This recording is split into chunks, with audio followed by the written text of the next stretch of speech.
Live everywhere. Daily Co's Radio on netrootsradio.com presents David Walton. Kagro in the Morning Show.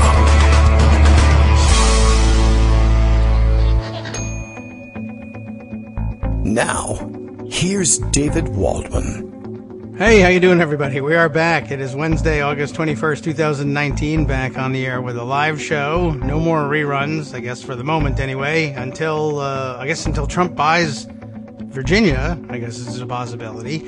We missed all the big news about Trump, threatening, offering, pretending to be interested in, actually being interested in buying Greenland, and I thought, oh, well, that'll be old news by the time we return to the air. I did get a joke or two in on it in the morning posts announcing the reruns coming up, but guess what? Everything old is new again, and we're back on discussing the purchase of Greenland somehow. I don't really fully understand how we got here in the first place, but it's back in the news.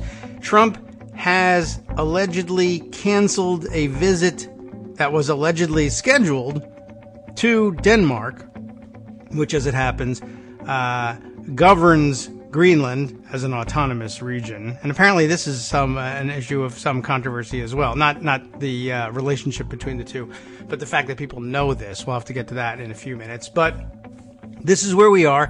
Trump says, I guess I have it in pocket here. If I understand what's going on here, he's canceled the visit, and I did have the question posed to me earlier today, and if I can find the proper tweet and let you know about it, I'll give credit where credit is due. It'll take me just a minute because I'm discombobulated by the craziness of it all. But a good question posed. Do we even know? Here we are. Nick Beaudrot. Beaudrot? How do you pronounce your name, Nick? Well, anyway, it's Beaudrot. And Nick asks, hey, serious question.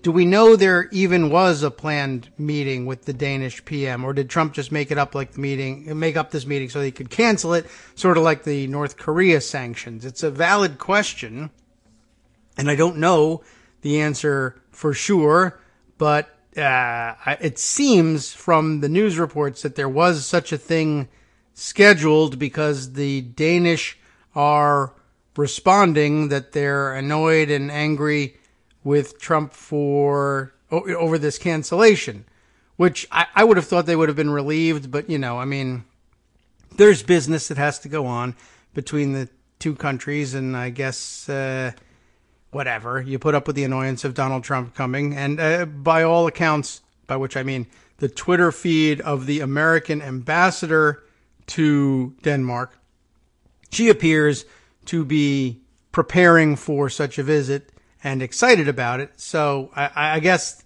it's entirely possible that the thing was real. But you never know with this guy, and you want to see the paperwork on this stuff. So the Washington Post has got all you need to know, I guess, about getting up to speed on where we are with Greenland and Denmark now. Danes, furious over postponement of Trump's visit, call his behavior insulting. And I'm sure it is. And I'm sure that they're partially relieved that he's not going to be there, too.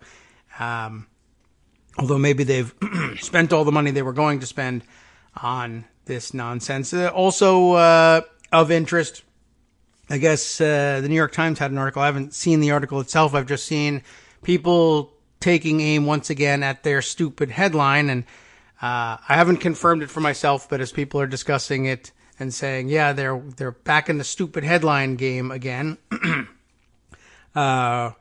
It's Twitter friend, it's Rob is his first name, I think, Schooley, had pointed this one out. Just saying, yeah, dumbest headline game, still strong. The New York Times approach to the headline was, President Trump cancels trip to Denmark after Greenland spat. Which, of course, brought people to there's no Greenland spat. There's no spat. It's not for sale.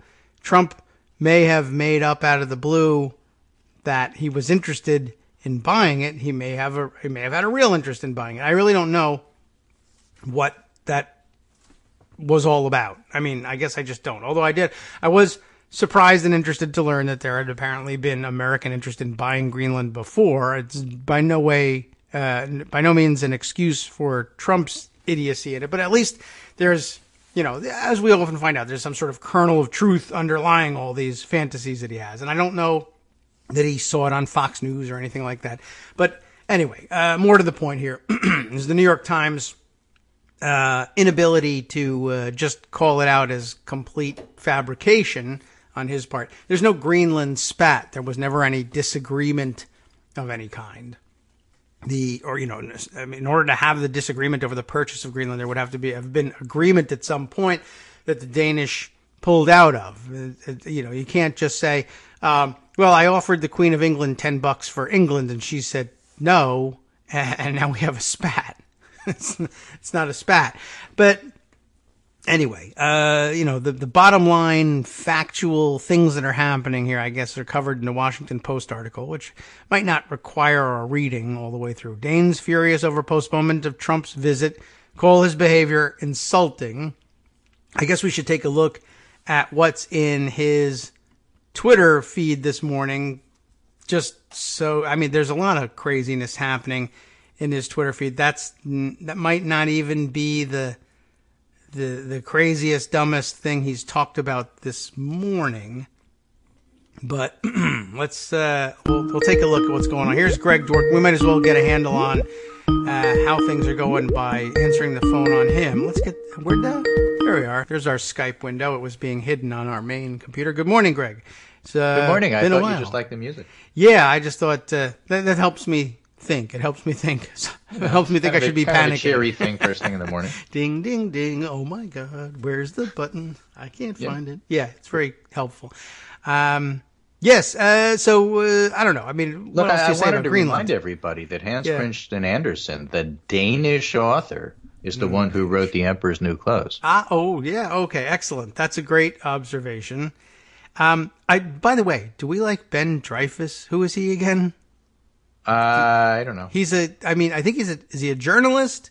I think he is. He's, Twitter famous guy. He's out there. He's picked a very weird hill to die on. I guess he probably won't die from this, but he's out there. I noticed this morning maybe yesterday, insisting, by the way, he tells everybody, you can all stop pretending you knew that Greenland was Danish, that Denmark owned Greenland now, that you do this before this stupid controversy.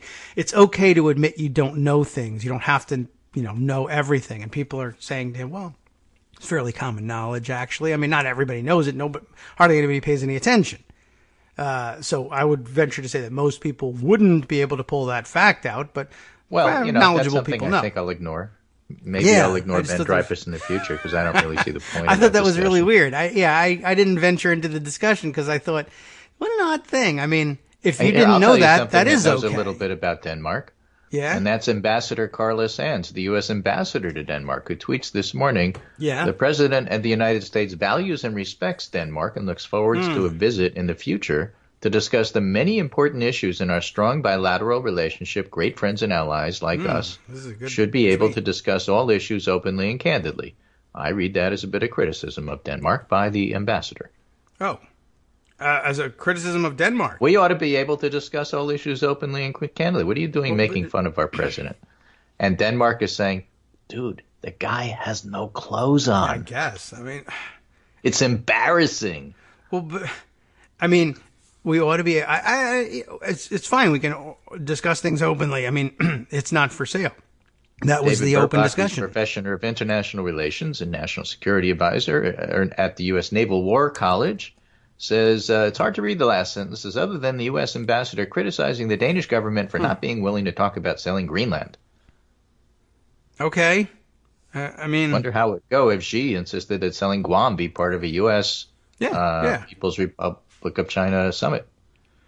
Yes. Right. Well, I mean, the whole idea of what's so crazy about what this is about is nuts. And I think basically we're overreading it. It's because Trump is nuts. Yeah. Okay. And there's another thing going on too. Don't forget that he's decided to insult American Jews. Yes, by claiming that they're disloyal. which is fairly outrageous. I mean, what are you going to do with disloyal Jews? Round them up? Yeah. It's he's got the fairly camps. insulting, and he's done a great job on that. But of course, it's all about his polling. Mm-hmm. Why is it about his polling? Because he's tanking. He's really doing badly. And this affects his reelection. It's rattling him. He does not do well under pressure. We know that because he just caved to Wayne LaPierre on a phone call. Even though pretty good reporting said Trump actually wanted to try and do something on background checks to the point of getting Mitch McConnell to loosen up. Republicans in the Senate are feeling a little pressure from back home. It's an incredibly popular thing to do. And then Wayne LaPierre called him and said, you really can't do this because if you do, your base will desert you. And Trump said, oh, my God, and started bouncing back and forth, worrying about it with his hands on his forehead, on his temples. And then he said, okay, well, why don't we do red flags? Actually, why don't we do nothing? Yes. And so that was a complete cave. So he caved on that. His poll numbers are bad. We'll go over those in a minute. And he said, I got to distract people. So why don't I insult Jews in Denmark? Huh. I think that was I can get the press to talk about that. That's easy. Of course, it blew up in his face because he didn't think, 2 seconds beyond what it was that he was saying. I have daughters. And the disloyal part about Jews, American Jews, I think actually just sort of popped out of his mouth because he sort of said the silent part out loud, which you're not supposed to do. Yes. And so he's going to have to walk that one back. I guess, although who knows, I really thought this would all be over by now, and it hasn't ended. It's not going to be over. It's only going to get worse because the pressure on him is just going to intensify, and he's really not very good under pressure. No. It's been a remarkable couple of days, and I don't feel like we missed any serious It's been news. a remarkable month, and it's only Wednesday. Yeah. Yes. It's been a time. And, by the way, he was also declared king of Israel as well this morning. I don't know if you caught that one. I saw that, and we can go over those tweets, too, a little bit. But I wanted to finish up on Denmark. Oh, back to Denmark. There's one huge part about this. Greenland. Greenland, but Denmark, because Obama's scheduled to visit Denmark in September. Obama is? Yeah. Okay. And Maggie Haberman and David Frum point out probably what happened is that Trump was scheduled to visit Denmark, and now he's afraid Obama will have bigger crowds, and now he doesn't want to go because he doesn't want the contrast. That's a good thought. Well, it's a more coherent thought than, well, if they're not going to talk to me about selling Greenland, I'm not going, because that almost certainly was not the purpose of the visit ever. Right. That was never the part of the visit, but he thought that, hey, listen, how about I come up with some reason not to go? Because if I go, then, Obama's crowds are bigger.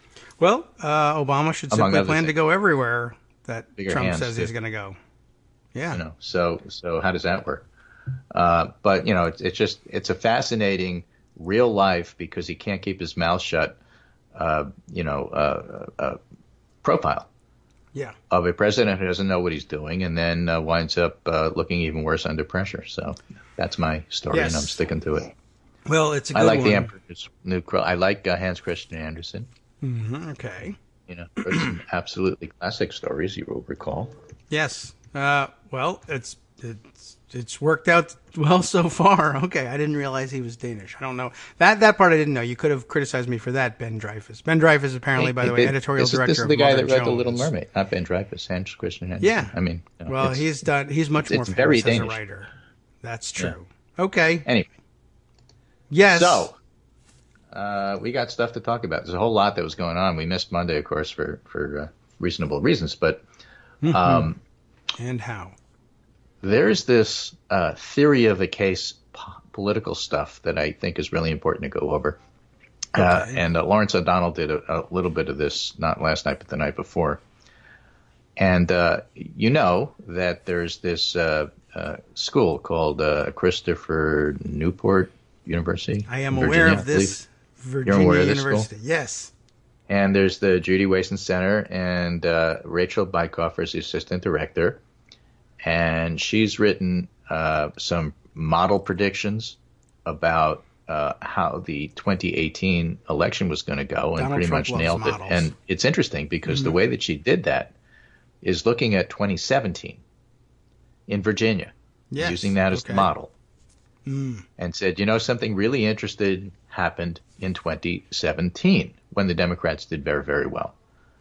That was the election about Danica Rome and Route 28, was it? Yes. And, whether or not the local traffic matters, and you pointed out that locally actually Denmark. Traffic matters tremendously. Yes.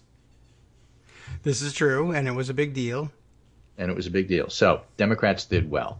Right. She analyzes it and says, there's some interesting things here. It was a big turnout. Yes. And it was a big turnout for everybody. And what important. seems to be happening here is that the Republicans turned out, but the Democrats turned out even more, and the independents turned out. And those independents were kind of left-leaning. So if you take this negative partisanship model and say, okay, well, when Republicans are in power right now in 2017, 2018, 2019, and are doing things that are incredibly partisan, this is the era where if you have a Republican majority of one vote, it's considered a mandate, and so you just do stuff. Yeah. Then you are going to drive Democrats and left-leaning independents out to the polls in ways that we haven't seen before. And lo and behold, she uses that model to say, this is going to happen in 2018. It's going to be a huge turnout, and Democrats are going to pick up 40 seats. Yeah. And everybody said, that's crazy. I don't see any evidence of a blue wave. I thought that's not happening. We liked it, right? Right. And in fact, there was a blue wave. Yeah.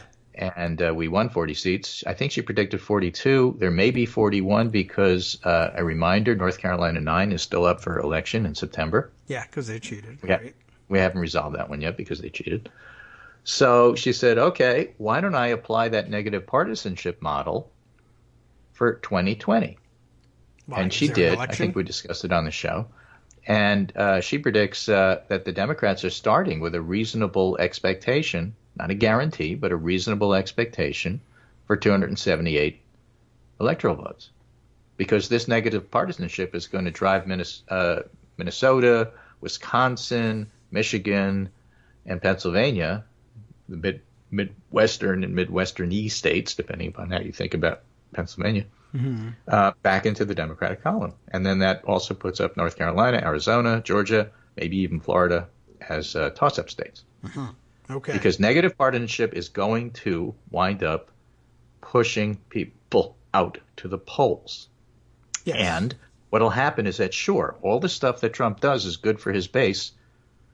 You can read a story a day, if you wish, about that and go and talk to the diner folks in West Virginia and Pennsylvania. Well, I'm not giving up on him. I love him. There's a story today about evangelicals, and they gave up on Nixon after he resigned. Will they ever give up on Trump? And who cares? His base isn't big enough to win, is the point. Sure, he will push them to come to the polls, but by doing so, he's going to push Democrats even more. And he's going to push left-leaning independents, the ones who decide the election, the independents, not moderates, independents. He's going to push them to come to the polls. And therefore, we're going to have an incredibly enormous turnout, and the Democrats are going to win, just like in 2018. That is her prediction. That is her model. And she was on Lawrence O'Donnell a couple of days ago trying to explain that. And I think it's a fascinating look.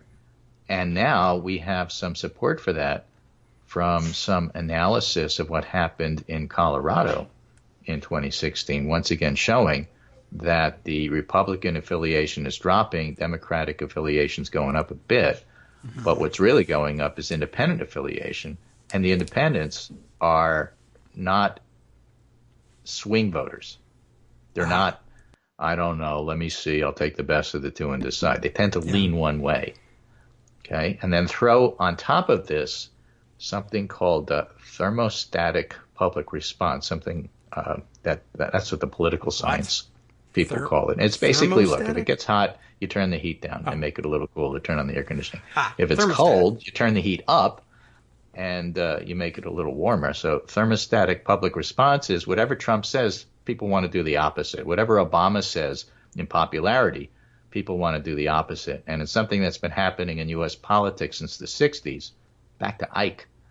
And, it's just a response of whoever's in power, the public tends to want to do the other thing. And the response to Trump has been enormous compared to previous years. Brendan Nyhan and some other political scientists are following this. And you can see it in a couple of different ways. For example, free trade. Okay. Without invoking arguments about who's a neoliberal and who's not. In general, the Republican Party tended to be the free trade party, and the Democrats tended to be the fair trade party. And then Trump goes and puts these tariffs on, and guess what? The American public all of a sudden really like free trade. Yeah, it's well, not freer like than they've changed their mind about it, but you did this, and I'm getting hurt by it. The tariffs are hurting farmers. The tariffs are hurting truckers. The tariffs are hurting everybody, and it's hurting manufacturing. And all of a sudden, maybe free trade isn't such a bad idea. Freer than nice, anyway. Yes. You see it in race. There was just an Ipsos poll that just came out a couple of days ago, showing that Americans are more inclined to think that Black Americans don't have a fair shake, and that people should have better attitudes about racial justice than they used to. And I would contend that it's not because all of a sudden people aren't racist anymore.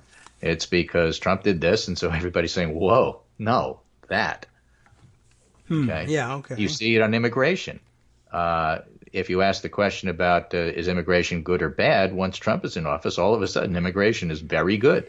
Why? Because Trump said it was very bad. And that's what people mean by thermostatic response. It's really hard to get to the attitude of, do you really feel that way, or are you just saying that because this other guy's doing this?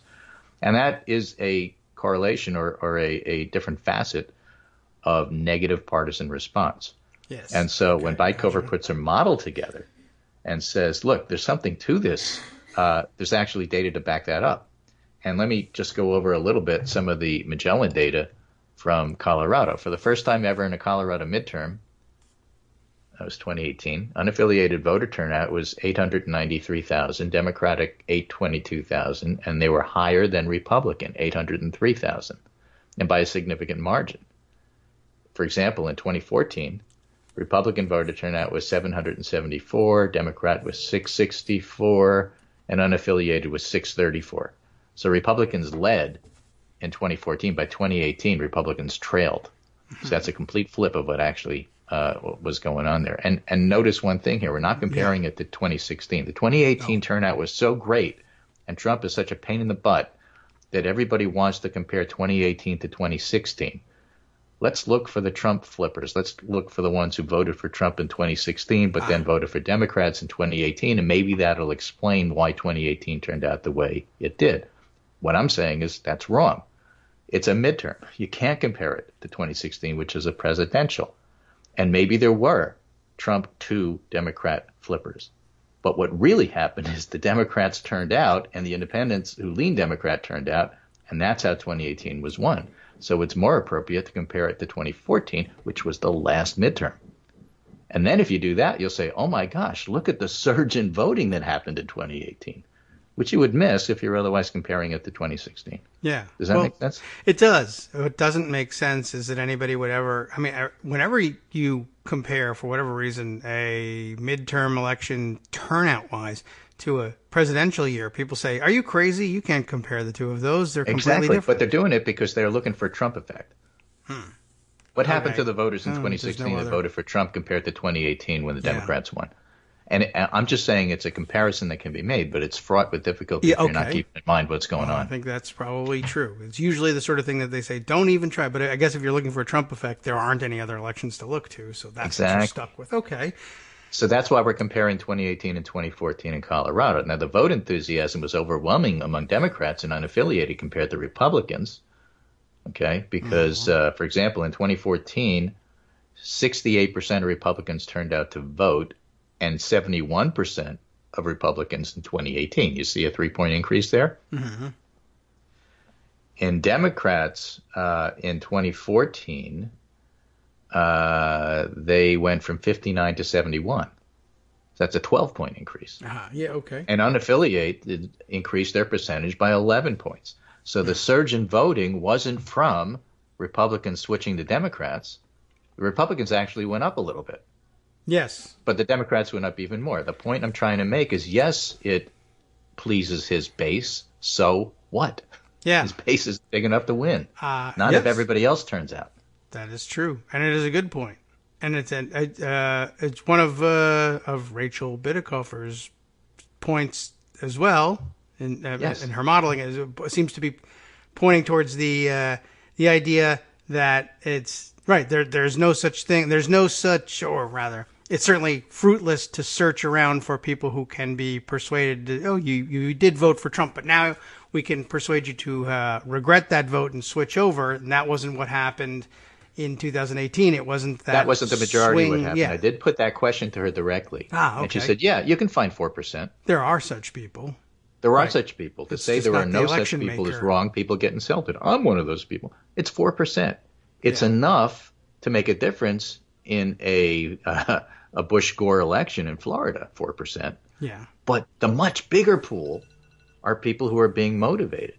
And that has implication in terms of, okay, well, who are you going to pick to be your presidential candidate? Mm-hmm. We'll talk about that after the break. All right. Well, that will be a good time to do it because if we start now, we just won't get anywhere at all. But okay, music not quite queued up and ready to go, but we're not. That's late why yet. I thought I'd throw that in there. That was my verbal.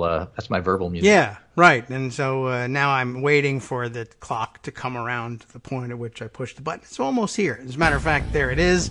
So we just have to have time, have our things timed right. Yeah, I did see. I saw her addressing some of that point over the weekend. I'm glad you got a chance to talk with her about it directly, because I did get forewarning about her appearance on Lawrence O'Donnell, so I turned it on, and it's a complex thing, and she got 30 seconds to talk about it. She did great, given that it was a 2-minute drill. She did great. It was fantastically done, but television's just the worst medium. All right, we'll be right back.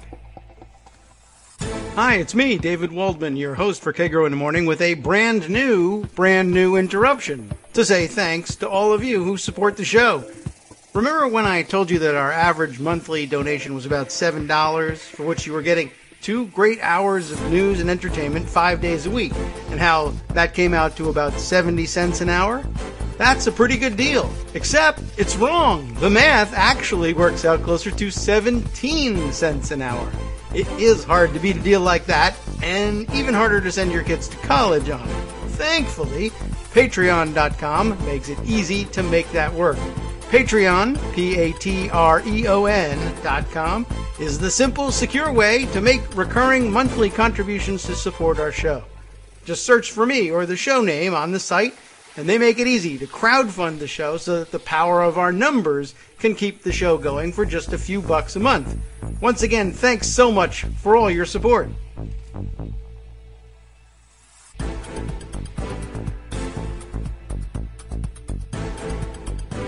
Welcome back now to the Kagro in the Morning Show here on Netroots Radio, and let me just turn things over back to Greg here. I'm tired. I'm winded. I had a couple of days off. I'm not used to this sort of thing. But yes, I did happen to see Rachel Bidikofer and her segment on MSNBC, which I almost never get to see it live. I usually end up seeing it as a clip circulated on Twitter, and she did do very well, and I thought she made a good strategic decision. I don't have enough time to actually explain my model and what actually happened here, so I will do the thing that is probably less comfortable for me but better professionally, talk about how good my prediction was and how awesome my system is, so that everybody says I'll come back for more, and it works very well. I wanted to know about what happened because I was already convinced that she was doing a pretty good job and deserved all of the credit she was claiming, and B, others were heaping upon her. But yeah, television as a medium, when they give you 2 minutes to explain this turnout model, seems like a tough go of it. But what I got out of her work from the weekend, promoting her work from the past couple of years, was that, 2 things. One, that it wasn't as much a shift in Trump voters switching over as it was, this is just a different composition of electorate. Different people came out. 2, a good reminder that no, we didn't do anything to depress Republican turnout, and neither did Trump. Trump did, in fact, rally his base, and he increased his base. It's just that the base that came out and voted for Democrats in the end, whoever they may have been, before they went to the polls, they were increased even more. And that was the difference. It wasn't because people changed their mind. It was or if anything, it was that they changed their mind about voting at all. Should I do it? And that's, they didn't stay home on the Republican different. side. They didn't switch from Republicans to Democrats. They decided to vote. Yes. And people who didn't vote, although it was a pretty good turnout, but people who didn't vote in 2016 are going to be motivated to vote in 2020 like nobody's business, because they're going to feel like they, perhaps were partially responsible for what we got the last 4 years. One of the other things she drew out of it, we didn't get to see on television, but did see on Twitter, was that she said this has implications for strategy. In other words, you're not going to meet with great success saying, what is it going to take to switch Trump voters? You'll meet with more success saying, what is it going to take to get people who would ordinarily be motivated to vote for Democrats out to do that. And there's no way of demotivating Trump's base. Don't worry about it. It's just that there isn't much there, which is what you have been saying all along, that they just don't number a majority. But when it comes to who has come out to cast a ballot, it's the other side falling down on the job. Right, which is to say, and one thing that she does correct me on, is that I've always taken the approach of, listen, don't go out of your way to poke people in the eye. You just motivate them to vote. And her position is that doesn't matter. They're voting anyway. Don't worry about it. Yeah. Say whatever the hell you want to say. Well, what you need to do is if it motivates your base, it's good. Yes. And I guess I also have to throw this out. And if it riles them up, they're coming to vote anyway. What do you care? Right. Now, right, that's true. The problem I have with that is that, of course, that 4% I still think is important. Well, and that's why Jesse Ferguson and others say, listen, do both. Do the persuasion, but also do the base stuff. The base stuff, Bidikofer is saying, is really more important. Mm-hmm. Okay, if that's the case, then are you a 1990s pundit, a 2000 pundit who doesn't recognize that from election to election, when independents come out to vote, it's not the same pool of people.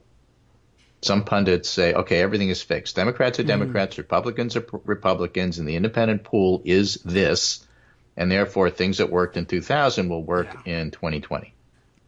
Right. And there are pundits who say that. No to that. And they'll say, okay, fine, somebody like Elizabeth Warren is really weak because if she wins, how is she going to appeal to those independents? Right. And Bidikofer makes the point, look, the independent pool in 2020 is left-leaning and not the same independents as 15 years ago. The whole negative partisanship thing has changed that. So when you look at those independent voters, you got to figure what appeals to them, and it's not being bland. Okay, if you want to look at restoration versus, revolution, the way that Ron Brownstein likes to explain the pool of voters, then don't look to Democrats, Republicans, and independents for that. Look at over 45 versus under 45. Ah, okay. Over 45s really would like to go back to no drama Obama.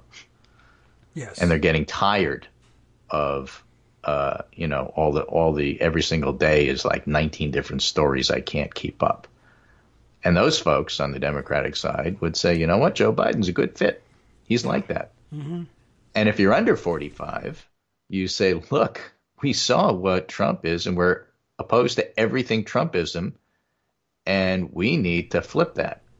If you're going to be horrible to people on the border, and everybody thinks immigration's good in reaction to Trump, then let's talk about dreamers, and let's talk about, how you can have a path to citizenship that works for everybody. And the older voters will say, well, that's really controversial. And the younger voters are saying, well, but that's what we need to do because the country is what the country is. And so what I'm saying is that the older voters were going to say, well, Biden's my choice. And the younger voters are going to say, I got a bunch of choices here and they all look good to me. Yeah. So in the end, that makes sense. If Democrats are going to try to get somebody who appeals to as many people as possible so you get the most votes, then maybe even if Joe Biden does win, his vice president ought not to be an incredibly bland, as good as he is, but not for this situation, Tim Kaine. You need somebody who's going to motivate younger voters. You need somebody who's going to motivate the base. And if Biden doesn't win, it's because he didn't do that. If he does win, he's going to need help in doing that because he can't do it by himself. Yeah, he's not the guy. Right. Well, I guess so. I suppose that makes some sense in separating it, by age. I suppose if your dominant reaction to the Trump era is exhaustion, that might track with age. And you can understand that. Like at my age, I feel pretty exhausted by it, but and optimistically I sympathize.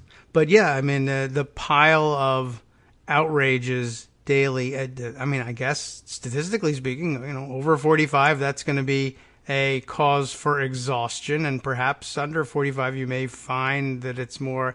If not, maybe it doesn't hit the nail on the head to say it's energizing, but it turns up the heat on partisan intensity. Exactly. So what I said about Biden over the weekend, which I think is true, I said this on Twitter, is that people really overestimate his ability as a campaigner, but underestimate the strength of his appeal. Because what he represents is stability, a return to non-exhaustion, a return to norms, and for older voters, that's really appealing. Yeah. Now, the fact that he's not all that good at it, not my fault, but that's, and younger voters look at that and say, he's a terrible campaigner. He says all this stupid stuff. He's really insulting, and he's not really the change that we're looking for. And by the way, Elizabeth Warren, who is rising in the polls, might be terrific, but if you put them together on the ticket, then your ticket is like people who are over 108 years old, and we don't want that. Yeah, she's not under 45, is she? She is not, but she is, she's great. Feels don't get me more wrong. like under 45. But maybe you don't want, your ticket to be over 70. Yeah, and I don't think it's so much.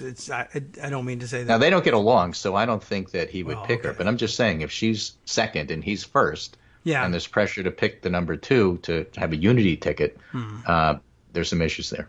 That's all I'm saying. I guess so. Mostly, maybe he picks a younger Castro. Maybe he picks a younger Booker. Maybe he picks, somebody else. Yeah. Okay. I'm just putting it out there now because, I don't know what's going to happen. But all of this, who is the best fit for him, is not based on, you have somebody from Delaware, therefore you have to have somebody from the Midwest. The old way of doing it? Yes. It's a question of who's going to motivate that negative partisan response. That's who you look for in your vice president. Right. Ben Dreyfuss would like everybody to know that nobody knows that it can't be another person from Delaware. I mean, we do know that. Yeah, exactly. But it's important to say that nobody could know more than him. Right. Well, these things are important. Yes. So that's I'm just trying to summarize what happened over the past 5-6 days, and that's how I synthesized the whole picture. So I think you then turn to some polling that kind of makes this point. And, a CNN poll's out this morning, and here's the headline: Public's view on the economy dips for the first time in Trump's presidency. Oh, yes. Major story. Forgot that one. The economy. The number of Americans who think the economy is good has dipped by about 5 points. 40% of Americans approve of the job he's doing, down from 43. So his polling number is at 40%. Okay. And for other polls that came out over the weekend, I'm actually going to turn to, of all places, the Bulwark. Bulwark. That Charlie Sykes, Bill Kristol shop. Because they have actually a really nice summary of what's going on here. Before I get to that, there's G. Elliott Morris, the political scientist who works for The Economist, saying Trump at 41 and 40% job approval in the Gallup and Pew Research polls, in addition to the CNN poll. Worth noting that the high-quality pollsters like these and Fox have Trump doing considerably worse than the low-quality firms like Real Clear Politics puts in their average. That is to say, Harris X, which is current Scott Rasmussen, the old Rasmussen, and Zogby. Those are the ones that Trump likes to, say, I'm doing great. But in fact, quality polls, not so much. So this is from the Bulwark. It's called New Polls Show That Trump Should Be Afraid, Very, Very Afraid. This is written by a Democrat, even though it's in the Bulwark. Wow. It's not that his approval rating is low, although it is. It's that his disapproval rating is high. You've heard that from me before. Yes, of course. Right? Political pundits ought to hold themselves to the standard of revisiting their predictions, and with a coldly objective eye, having made two rather bold ones, it's my turn to do so. In July, I argued that Donald Trump's strategy of race baiting against a so-called squad of 4 minority female members would not go well. I wrote that I wouldn't assume we may not look back, a couple of negatives there, and see this as being the Ides of August for Trump. And 2 weeks later, I said, could this be the moment Trump loses America? I argued that a triad of events, Trump's attack on the squad tied to the rhetoric of send them back with the backdrop of referencing of invasion, and then El Paso on the same weekend as Dayton, brought this peril of a sharp and decisive public rebuke of Trump and his presidency. Now, in the polls, don't forget, only 38% of the public approves of his response to those shootings, which is incredible compared to the usual 60-70% approval rallying effect you get for the president. Yes, that's true. If these voters, the vital center of the American electorate, come to believe that Donald Trump as president, his rhetoric and his political style have become a threat to public safety, that's a seminal development. I wrote. You did. Bryce You didn't. Gyory, Gyory is the guy writing this. Okay. And he said the polling data lags. But then the Fox News polls came out, and the large sample in the Fox poll had a margin of error only plus or minus 3%. And the big takeaway is the increase in the president's disapproval. If this poll is accurate, Trump could indeed be losing America. The least significant data point in the Fox News poll is Trump's approval went from 46 to 43. His disapproval went up 5 points to 56. And it's up above 50% for almost every demographic. 64% disapproval among independents, going back to the Bidikofer thesis. Yeah. 53% among men, 46% among white men, 53% of those older than 45, 61% among suburban women, 59% women overall, 55% among whites with a college degree. Trump's disapproval ratings even inched up to 11% among Republicans. Okay. Yes. He's got 71% of moderates disapproving. In short, Trump's approval to disapproval ratio got worse among those he needs to have any chance of winning: older, white, suburban, moderate to conservative, and independent voters. And then NBC and Gallup and Pew data back that up. In terms of the events driving the decline in Trump's public prestige, other results were even more telling than Trump's job approval. Only 37% of voters told Fox News they supported Trump's handling of El Paso and Dayton. 46% felt that Trump had made the country less safe. That's a large number. An NBC Wall Street Journal poll put the approval for Trump's handling of the aftermath of El Paso and Dayton at 36. Yes, and even worse, 56% of voters told Fox News they felt Trump had either a great deal or some blame for the mass shootings. That's pretty amazing. It is pretty amazing. This is the president of the United States, and they feel like he's partly responsible. Yeah, right. And so when he starts insulting Jews, and you think about Tree of Life and other things that happen, it's a big deal. Yes. And among those who assigned a great deal of blame to Trump are 40% of women, 39% of suburban women, 59% of black voters, 51% of all non-whites. And when a third of the nation is blaming the president for violence, that erodes the currency of the pledge in Trump's inaugural address. The American carnage stops right here and stops right now. It erodes a lot of things. So he loses a bunch of head-to-heads. But Fox says, among those who rated both Biden and Trump unfavorably, we talked about this because I thought it was significant. Biden and Trump. Biden beats Trump by 43% to 10. Now you know who the lesser. If you don't like either one of them, I'm still voting for the Democrat. But yeah. Okay, Trump won those I don't like either one votes in 2016. He's losing them. Yeah. 43 to 10. That seems like a margin that a person who barely won by 80,000 votes and who didn't win overall would not want. And that's why I'm telling you he's not the favorite. I'm not saying he can't win. But no, he's not the favorite. I know he's the incumbent. Incumbents tend to do well. This guy is like, he should be worried about this. Nor is this phenomenon, the bulwark goes on, of Trump running below his job approval numbers. I like this line. That's why I'm reading this paragraph. In head-to-head matchups, a one-time thing. Back in July, Trump was not cracking 42% in the head-to-head matchup against Democrats. Serious political handicappers should keep a close eye on whether this inverted yield curve takes hold and drags down Trump's reelection prospects. Okay. Because that's basically what's happening. He's got an inverted yield curve in the polls. Yeah. Okay. Huh. And in addition, pundits has stopped making the mistake that Trump can carry the Electoral College while securing 42% of the popular vote. In fact, pundits, as well as the president himself, misunderstand how he pulled off the upset in 2016. Trump's base didn't elect him. His base brought him close, but what paved the road for the inside straight that secured his majority was a late swing from Hillary among suburban women, middle-aged Hispanic men, some college but not a 4-year degree, independents, combined with a drop in the black turnout. And we know why that happened. His name is James Comey. Yeah. If you doubt the accuracy, I added that last line, but that's what it is. I mean, you have to go back and look at the 2016 data. A tremendous number of people decided in the last 10 days, and they broke against Clinton, and that's why she lost. Yeah.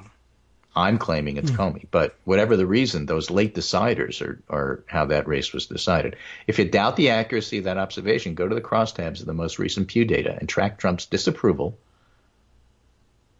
Okay. If those levels of opposition hold in terms of Trump's approval ratings and he continues to run underneath those levels, then in terms of securing support from voters for his reelection, Trump will lose unless the Democrats fail to nurture and corral this majority of opposition to Trump's presidency. What does he mean, fail to nurture and corral this majority of opposition to Trump's presidency? He means the Bidikofer thesis here. Right. Right. That's how you have to interpret that. Now, Democrats are capable of imploding. You always have to add that because we're Democrats. But Donald Trump has shown precious little capacity to change. So basically, Trump can't win. He'll be reelected only if the Democrats blow it. Okay. Don't. He's on the verge of losing the country, even if the Democrats haven't yet found the discipline needed to secure a victory in 2020. Bryce Guyery is a Democratic political strategist and an adjunct professor of political science at SUNY Albany. So that's who this guy is.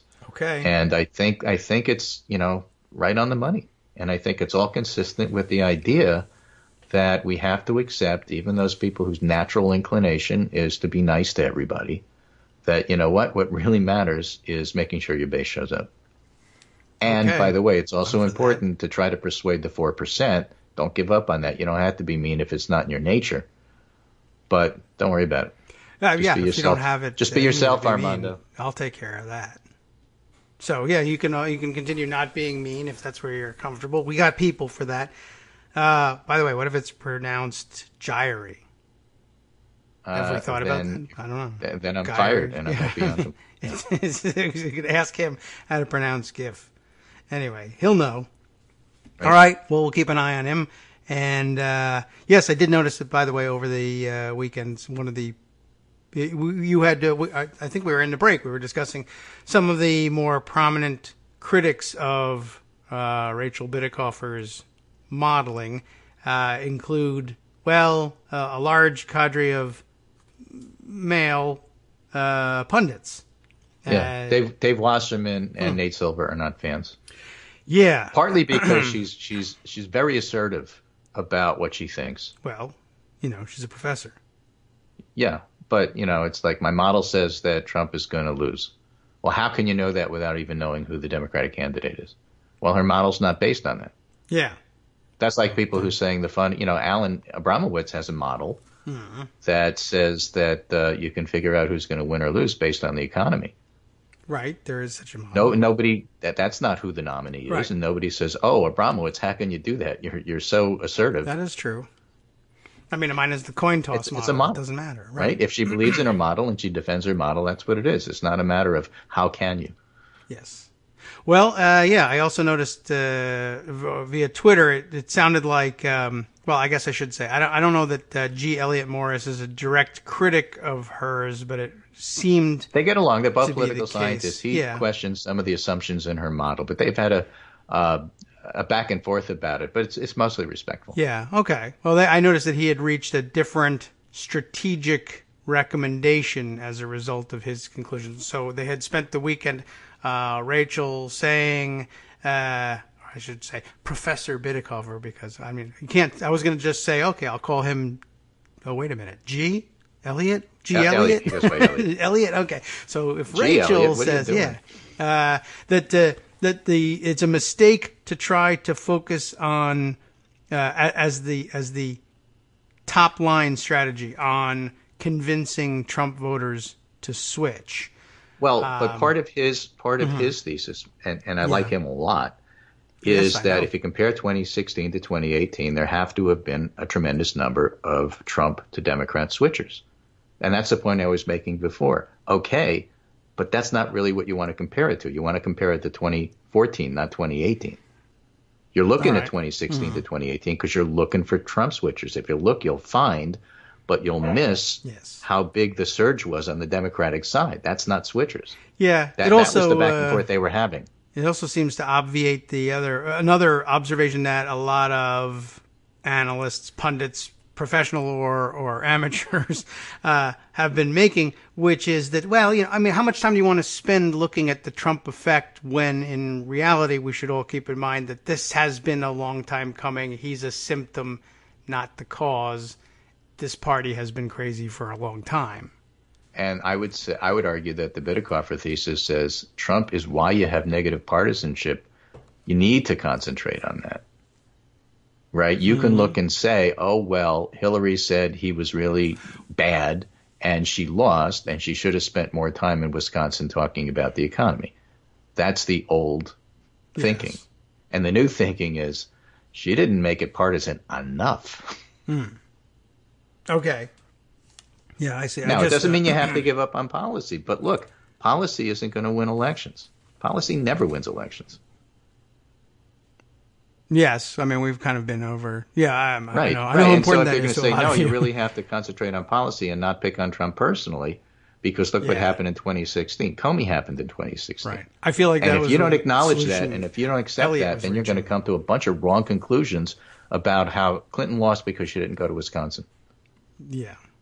Well, I feel like that was where I saw Elliott landing strategically, sort of speaking the opposite conclusion to Rachel's. I'll have to search down his tweet. Didn't make me mad enough to put aside, for instance.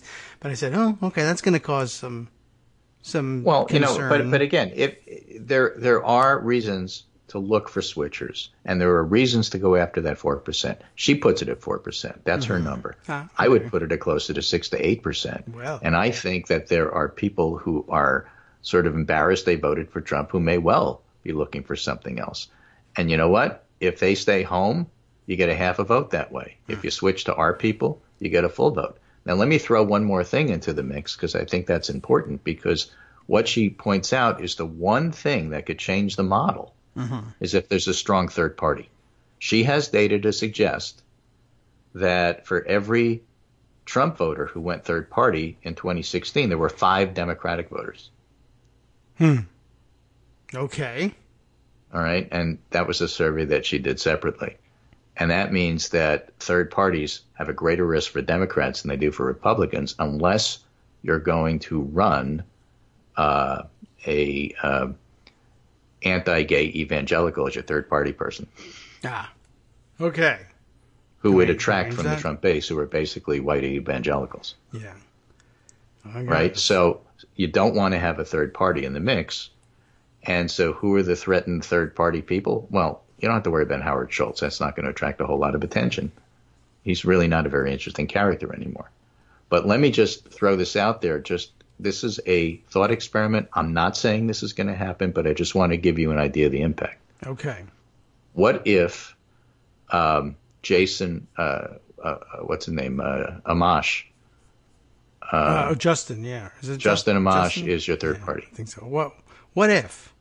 What if there is some data in Wisconsin that says it might actually hurt the Democrat based on her 5-to-1 ratio in a very close race? But you could see nationally how that might change things a little bit. I guess it could. All right. Now, let me give you a different, and again, don't be insulted anybody. I'm just doing this because of impact. What if Bernie Sanders run third party? Okay. What impact would that have on the Democratic candidate? Susan Sarandon would not vote for the Democrat. Right, and a whole lot of other people wouldn't either. And that would probably give the election to Trump. I'm just trying to give an idea of when you're looking at third parties, it depends upon circumstance and who the third party person is. I'm not saying Bernie's threatening that. I'm not saying Bernie's going to do that. But somebody as popular as Bernie Sanders, who is running as a third party, he would have a big impact on the election, whereas this time around a Jill Stein would not. Yes, or probably even a Justin Amash. Probably. But, so if you have this unnamed, we don't know who it might be, but relatively popular third-party person who threw his name into the ring, what if it was a Mike Bloomberg? What if it was, I'm just, saying whoever that concept is, not the individual person, potentially it would have an effect on the election. So that's something to watch for. Yes. What if it was Ivanka? How would that work? That would take votes away from the white male base that is a Trump base. I think so. So that would not be good for him. No. What if she won? Well, all right. We'll cross that bridge when we come to it. Okay. Well, I'm going to spend some time in the off season, that is to say, after the show. We're trying to track down the G. Elliott Morris tweet I am thinking of. I went to take a look. By the way, I noticed that his background image on his Twitter page is an XKCD cartoon. Which is one of the reasons I like him. Yes, and I just wanted to bring that around to relevance again. The writer of the comic, Randall Munroe, I had to go and look up his name, is a graduate of Christopher Newport University. I just thought I'd bring that back around again so that we can complete the circuit. And Virginia. There's a lot of people in Virginia. Yeah, they're all over the place. This whole state is covered in people. It's amazing wherever you go. And a lot of them going to university as well, which is good for the election coming up, as I understand it. Anyway. Yeah. That's it for me. Okay. I'll see you tomorrow. Very good. That's my summary of everything you missed while you were away. All right. Well, we'll need you back tomorrow. We got some flu stories to cover that we didn't even get to today. Yeah, we do. So we'll get to that tomorrow. Thanks so much, Greg. We'll talk again tomorrow.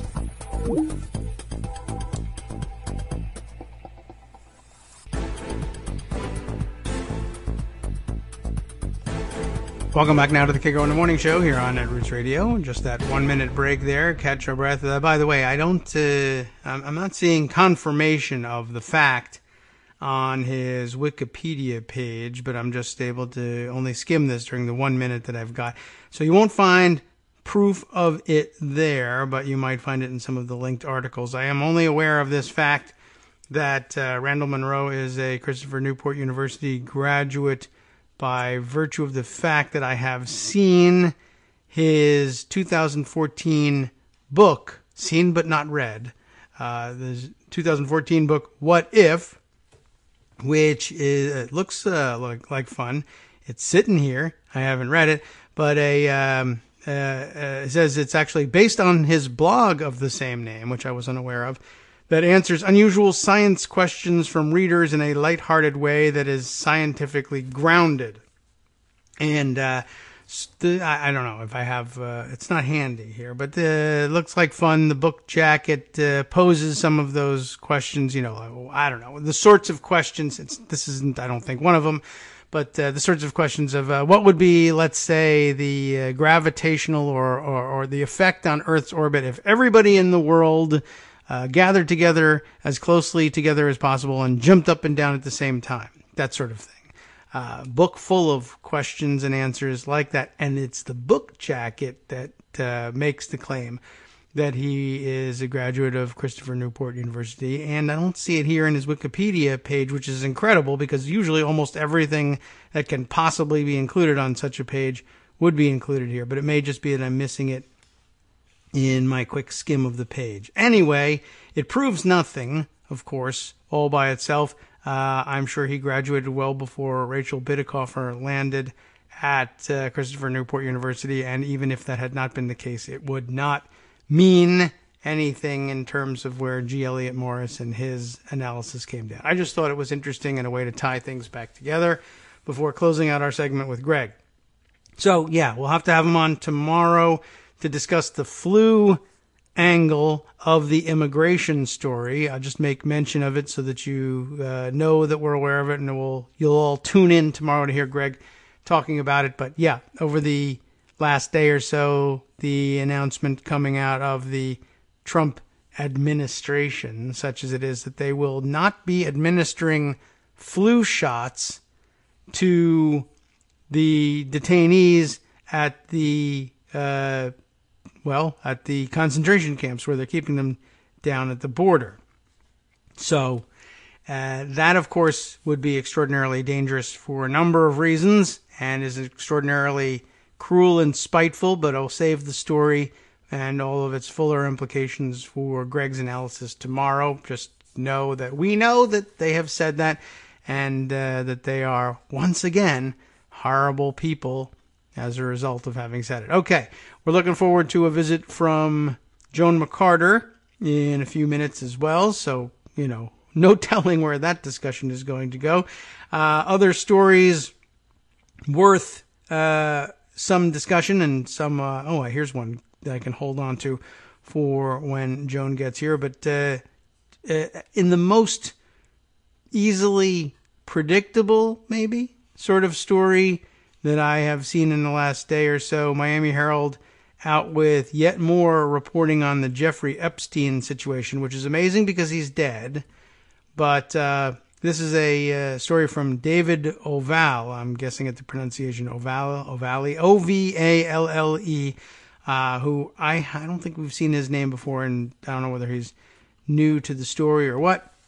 But Jeffrey Epstein lawsuits offer sordid details. That was easily predictable, of course, but including this one, including sex while on work release.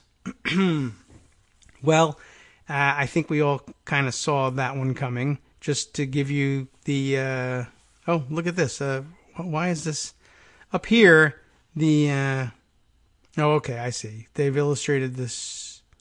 The story bylines David Ovalle's, and then there's a video that they use for illustrating the piece. And the caption of the video appears to have bylines for it as well. And there's Julie K. Brown's name on that one. I don't know whether she helped produce the video content that they're using or somehow the byline is screwed up here, because it was a surprise to see an Epstein story in the Miami Herald that didn't have Julie Brown's name attached to it. Anyway, the story is basically up here in the top couple of paragraphs. While serving a lenient jail sentence in Palm Beach County, wealthy financier and sex offender Jeffrey Epstein was allowed to leave jail for, quote, work release. We remember that story and how outrageous the terms of it was. And, of course, secondly, of course, that he was on work release, and that didn't mean picking up garbage on the side of the highway. For him, that meant his own office, doing his own work, which was, well, for one thing, nobody knew what it was. But for another, we have to let him out in order to be able to do other people's financial management? Really? No. Even if that was the case, that was what he was doing, there's no reason why he should be let out of jail to do that. A, that's not important to anyone but himself and his clients, and screw them, he's in jail. And B, societally, there's no benefit. I'd rather have him picking up garbage. How come we don't limit what you're allowed to do on work release? Anyway, I guess the second layer of it, of course, was, well, he was being released to do work at his own office. And we know from the FBI raid of his office in New York how he outfitted those offices with massage tables and cameras and safes full of naked pictures of his victims. Why would we let a person supposedly in jail for a sex offense? Why would we let somebody in jail on a sex offense out for work release at all? Why would we let them out to go back to the scene of the crime and work with the tools that they used to perpetrate those crimes behind closed doors while whoever was supposed to be responsible for his administration while he was out on work release was doing God knows what, effing off in whatever direction they were, but he's got who lets him out for a private office like this? Anyway, as everybody who heard the story then probably thought in their mind, guess what? It's true. He was basically committing more of the same crimes in that office while he was on work release from his jail sentence for the first time around.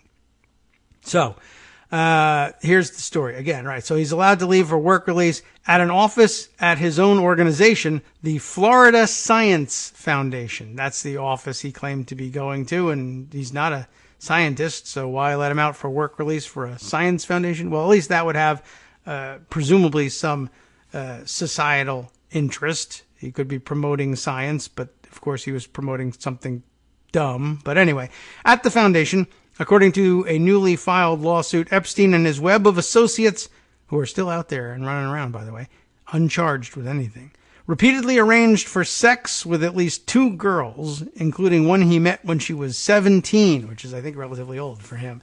Jeffrey Epstein, through his brazen and powerful organization, was quite literally able to commit federal sex trafficking offenses at his work release office during his jail sentence, according to the lawsuit by a woman identified only as Caitlin Doe. They're giving the Doe people more creative names these days. They're updating it a little bit. That's nice. It's more inventive than Jane. The allegation was included in a trio of lawsuits filed Tuesday by 3 women who have now come forward to allege that Epstein abused them over the years, dangling promises of riches and stability. So it gets more complicated from there, but basically just wanted to throw out that all the people who imagined that he would in fact be doing horrible things behind closed doors during work release if he was allowed to go to his office were 100% right. And at the time that you imagined it, you probably thought, no, that's so outrageous, it's even beyond parody. There's no way it could possibly be true, or it would be a Matrix glitch if it was. It was. So, we have that.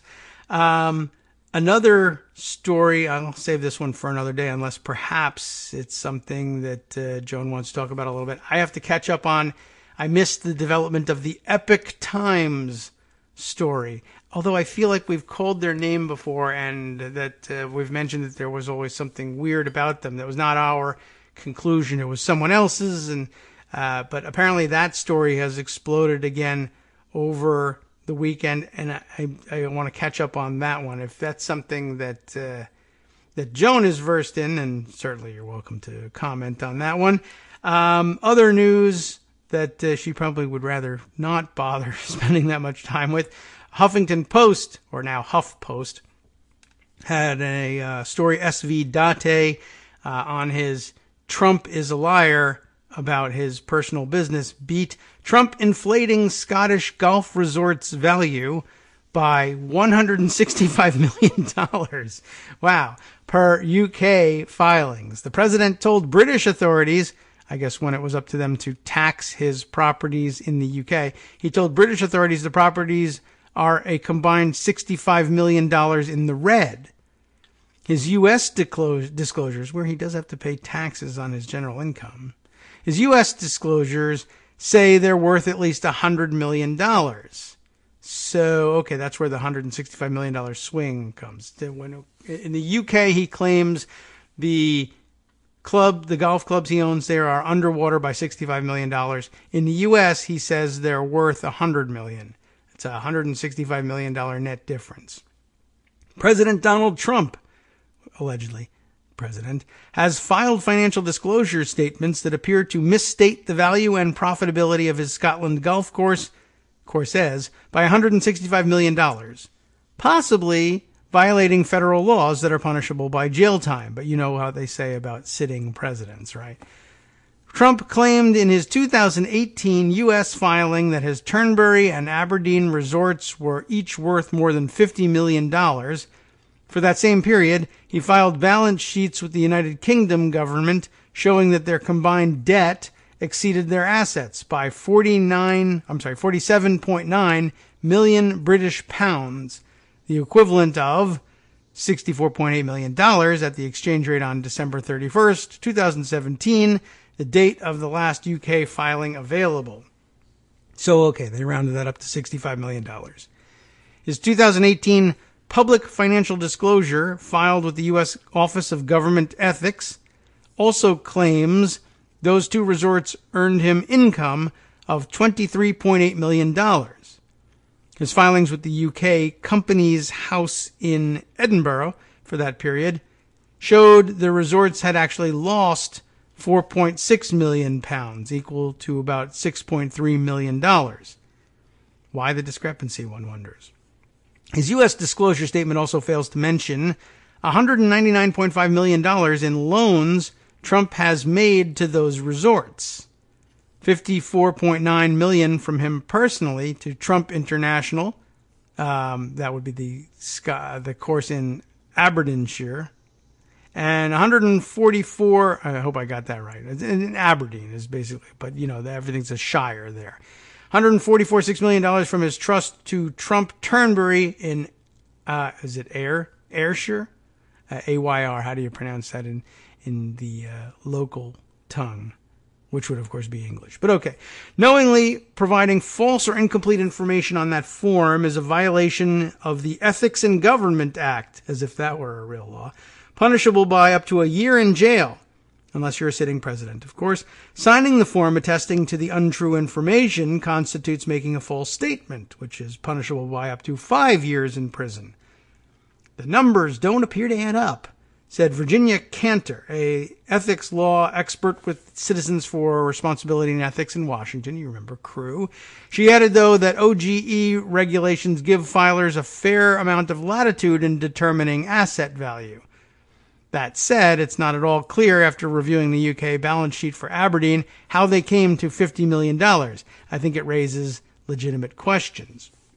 Ordinarily, I guess you'd expect to see Trump understating the value of these things on taxes, which are tax forms where he'd be liable for payments, but perhaps he might inflate their value on financial disclosure forms that don't carry any, taxation implications, but that make him look wealthier than he actually is. But then you'd wonder, well, how can you state on your one government form that it's worth lots, and then on another government form state that it's losing millions so that you don't have to pay taxes? That would probably be another reason why he doesn't want his tax forms disclosed. But you would think that would subject you to a fine from the IRS. And maybe it has, and we're just not able to find out about it.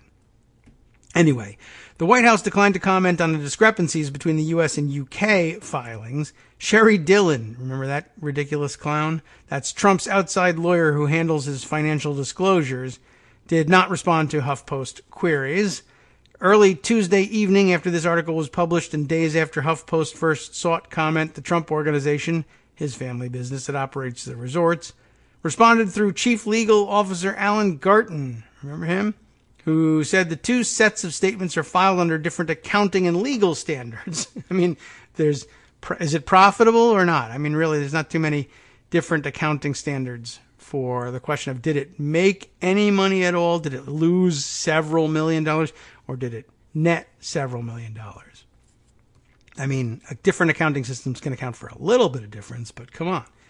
Anyway, he goes on to say, as a result, while both filings provide financial information, the filings each have distinct reporting requirements and standards. Thus, the two filings cannot and should not be compared, Garton wrote in an email. He did not respond to follow-up questions about the widely divergent claims regarding asset and income and why Trump failed to disclose the two loans, which would be separate questions and good ones at that, and that's why I didn't respond to him. You would, of course, understate the value to the UK so that you didn't have to pay taxes on it. There's no taxes on the properties that can be levied by the US government, although I guess if he's taking income from them, you can tax that. But we don't know what he's declaring on the tax forms here in the United States. Anyway, good background, of course, fills the rest of the article, just mostly stuff that we know. But I like to note the fact that SV Date did include a section here called A History of Fake Wealth, starting out by saying, in any case, the false and missing information on his 2018 filing has been false and missing on Trump's forms repeatedly since before he even took office. A couple of examples here, by way of pointing out that it's important that he included this for context. Then, of course, he also included this context. Voters backed Trump anyway, so that's important to note. And the details in the piece probably less important unless you're just still catching up on these things. But great find, and another mysterious aspect of the Trump finances, which we may or may not ever get any kind of answer to. And saying things over the weekend like all Jews were disloyal if they voted for Democrats, however you want to interpret that, might very well just be convenient diversions from what ought to have been the story that destroyed his candidacy, but just somehow never took hold. Okay, let's see. Oh, yes, we should note also for the record, as Greg did, some more thorough reporting on Trump's backing off on thoughts of pursuing any sort of effective gun safety and gun control legislation. It was put pretty well in the headline here in the Daily Beast piece by Sam Brody, Asuin Susbang, whose name I always get wrong here, Subsang, and Sam Stein. And it usually takes me about 3 tries to get Subsang's name anywhere close to correct, even if we're in the neighborhood. After mass shootings, Trump loses interest in gun control. He's started to move on, official says. Many people now beginning to suspect that it is his standard play in the immediate aftermath of a shooting. Come up with some excuse, whether it be, well, first of all, the thoughts and prayers thing, and then it's too soon to politicize, so how dare you?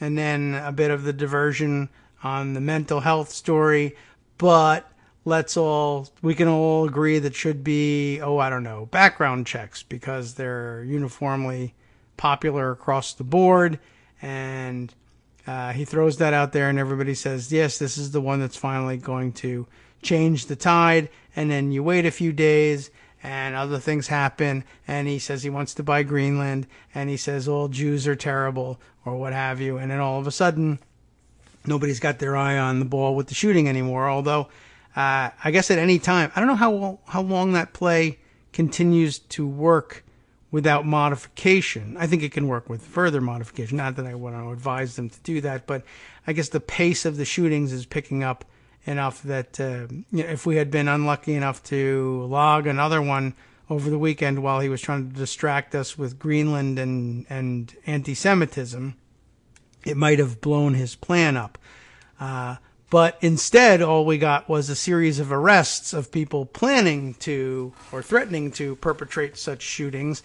And I'd rather have it that way, obviously, but it doesn't have the same effect at keeping him honest. Well, keeping him honest. What am I saying? Of forcing him to appear to stay consistent on the message he dishonestly delivered in the immediate aftermath of the last mass shooting. I think you get what I mean here. Anyway, this article here says, by way of subheader, the president claimed he was going to push through new gun laws in the aftermath of 2 horrific mass shootings, but White House officials admit he has already lost interest. And by the way, sort of a side note to this story, and maybe it plays prominently in the body of the story, I don't know. The president is clinging to Wayne LaPierre and his opposition to background checks, and he now says background checks are back off the table again. But clinging to Wayne LaPierre, even as it appears he's going under forever. He's been accused of all sorts of grift from the NRA Treasury in the last couple of days.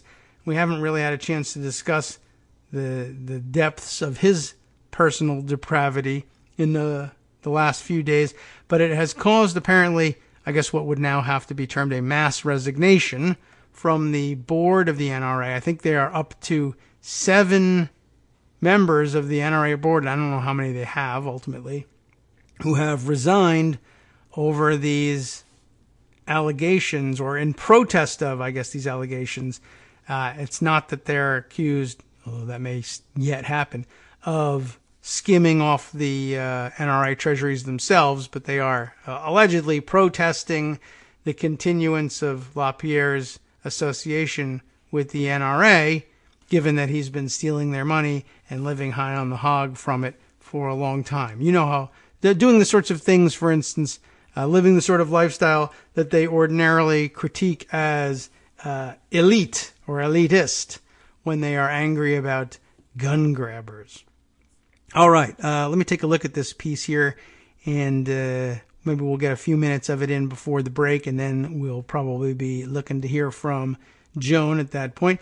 It's been roughly half a month since dual mass shootings in Dayton, Ohio and El Paso, Texas forced the president, his administration, and Capitol Hill lawmakers into yet another debate about gun control.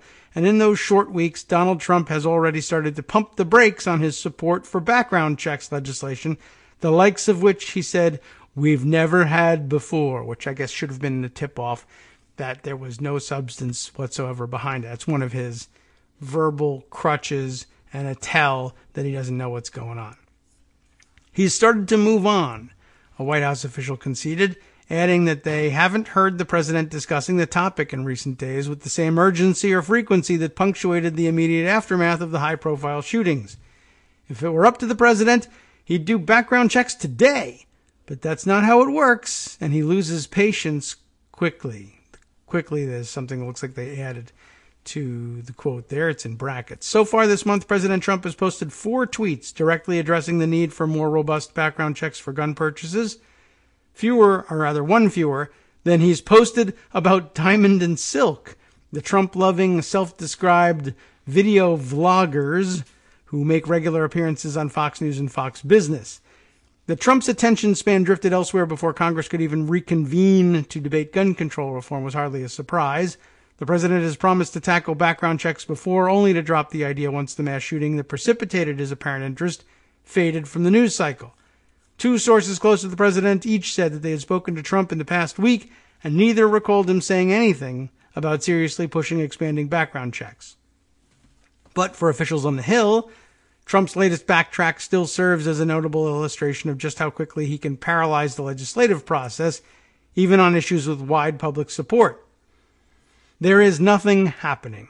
One Senate Democratic aide, who asked to be referred to as a, quote, severely depressed staffer who has been through too many of these, unquote, said of the current state of negotiations. How interesting. This is all Trump. It is all in his hands, his tiny, tiny hands. No one is talking to Republicans or their offices. If the president says, yes, I want to do it, it gets 85 votes. If he doesn't, it doesn't.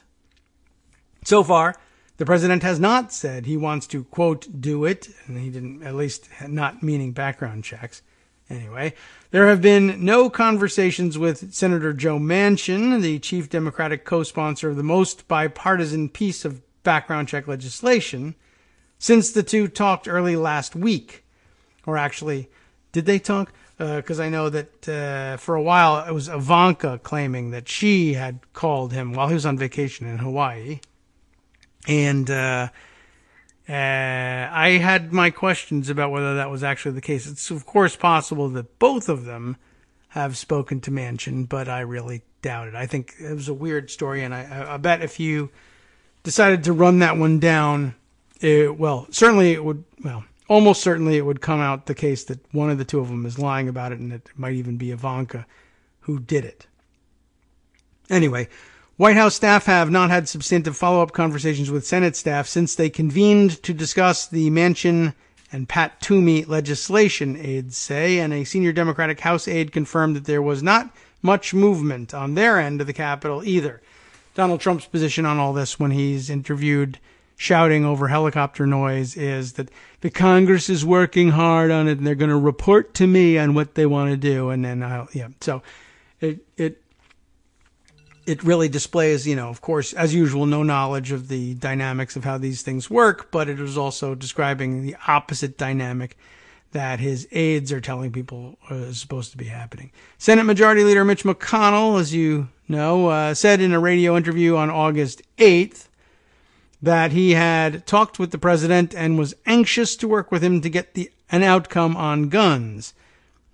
Probably not actually the case unless the outcome is, of course, doing absolutely nothing. A spokesman for McConnell told the Daily Beast that the GOP leader and Trump talk frequently, but would not say if they had spoken about prospective bills in recent days. A source familiar with the discussion said the Democrats remain willing to work with Trump, believe it or not, to reach a legislative compromise on guns, but they're skeptical that it might happen, aware of his tendency to backtrack after mass shootings. And the hope among Senate offices involved in the discussions is that the White House will ultimately make clear what proposals Trump can and cannot support. We'll see about that. Hi, everybody. It's me, David. Let's change things up from the old fundraising pitch for just a minute and talk instead about how you can be a part of our show. If you've got a smartphone or any other electronic recording device, why not sit down and record a segment for us? Read us an important article and give us your take. Read one of your own original essays, or even just give us your commentary on something you'd like to share that's important to you. Then send the file to me at kagrox@gmail.com, and I'll try and work it into the show. Short segments, a few minutes in length, are easiest to fit in. And of course, I can't always guarantee that I'll be able to play everything, but if you've ever shouted at your radio or TV about something you wish was being covered, here's your chance to change that. Make the show your own. Send your submissions to me at kagrox@gmail.com.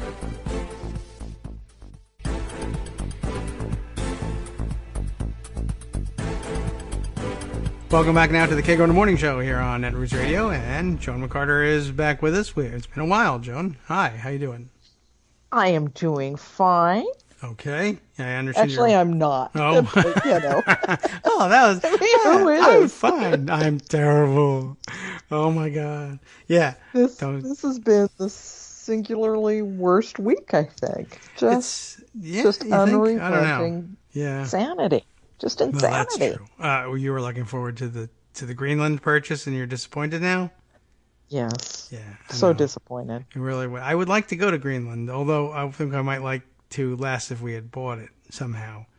That would ruin it. Definitely. Yeah, I feel like that would I guess I would hurry up and get there before we did anything, because it could take Trump forever to get around to ruining it, I suppose, if he had real plans for it.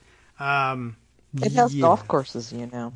Okay. That doesn't surprise me, although I bet they're not in great shape necessarily, but I would love to go and take a look. There's a lot of rough on their golf courses. I would imagine it would be a tough place to play. A good challenge.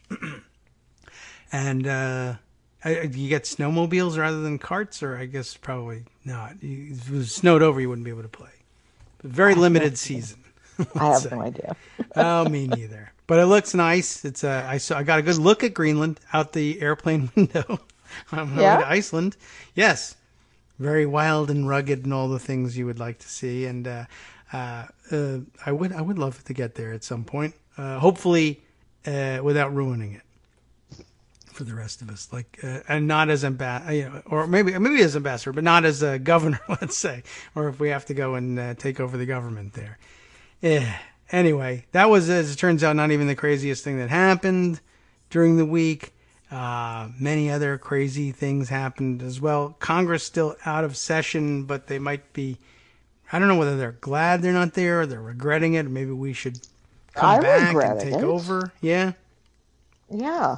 I mean, as much as I hate to spend my days on C-SPAN. Yeah, right. They missed a tremendous opportunity. Schumer missed a tremendous opportunity.